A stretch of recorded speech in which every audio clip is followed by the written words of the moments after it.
Assalamualaikum warahmatullahi wabarakatuh. Perkenalkan, nama saya Fahri Rifki Fadila Rangkuti dari kelas Bahasa Indonesia GAP G. Di sini saya akan mereview tentang presentasi dari kelompok 7, yaitu bab 8 mengenai bagian-bagian karya tulis ilmiah. Yang pertama pertama kita menjelaskan apa itu karya tulis ilmiah. Karya tulis ilmiah dapat dipahami sebagai teks yang ditulis dengan susunan sistematis secara logis dan memenuhi kaidah ilmu pengetahuan yang berlaku. Aspek rasionalitas diutamakan dalam penulisan karya tulis ilmiah dan permasalahan yang diangkat bersifat objektif dan faktual.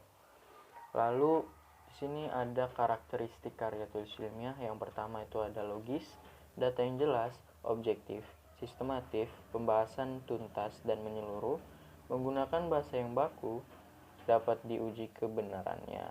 Lalu ada fungsi karya tulis ilmiah. Yang pertama, pendidikan fungsional penelitian. Adapun fungsi lainnya bagi karya tulis ilmiah misalnya yaitu untuk suatu penjelasan, untuk prediksi, dan untuk kontrol. Sini ada bagian-bagian penulisan karya tulis ilmiah.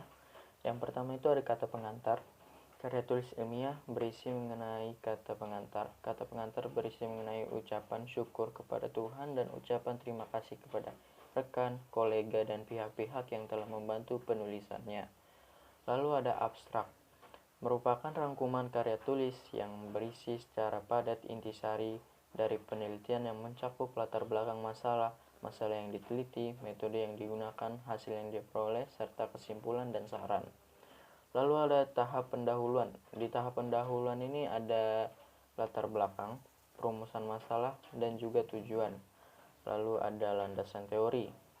Pada bagian ini, penulis menjelaskan mengenai teori yang berhubungan dengan permasalahan yang akan dibahas dari para ahli dan juga sumber-sumber yang dapat dipercaya. Lalu ada metodologi penelitian. Dalam metodologi ada 3 metode, yaitu metode deskriptif, metode penelitian yang bertujuan hanya menggambarkan fakta-fakta secara apa adanya. Lalu ada metode eksperimen, metode penelitian bertujuan untuk memperoleh gambaran atas suatu gejala serta mendapatkan perlakuan. Yang ketiga ada metode penelitian kelas, ialah metode penelitian dengan tujuan untuk memperbaiki persoalan-persoalan yang terjadi pada kelas tertentu. Lalu ada tahapan hasil dan pembahasan. Hasil penelitian dapat berupa uraian, tabel, gambar, uraian, menyajikan hasil analisis data kuantitatif tabel, menyajikan hasil analisis data kuantitatif. Lalu ada pembahasan.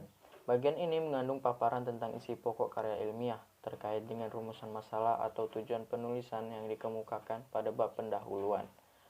Nah, lalu ada tahapan penutup. Di tahapan penutup ini ada simpulan dan juga saran. Kesimpulan merupakan bagian di mana penulis ilmiah menyimpulkan seluruh pembahasan yang ada dalam karya ilmiah berbagai poin yang dicapai. Saran dalam makalah yaitu bagian dari harapan penulis kepada pihak bersangkutan sesuai dengan topik karya ilmiah. Nah, menurut saya itu saja yang dapat saya sampaikan. Kurang lebihnya mohon maaf bila ada salah kata. Wassalamualaikum warahmatullahi wabarakatuh.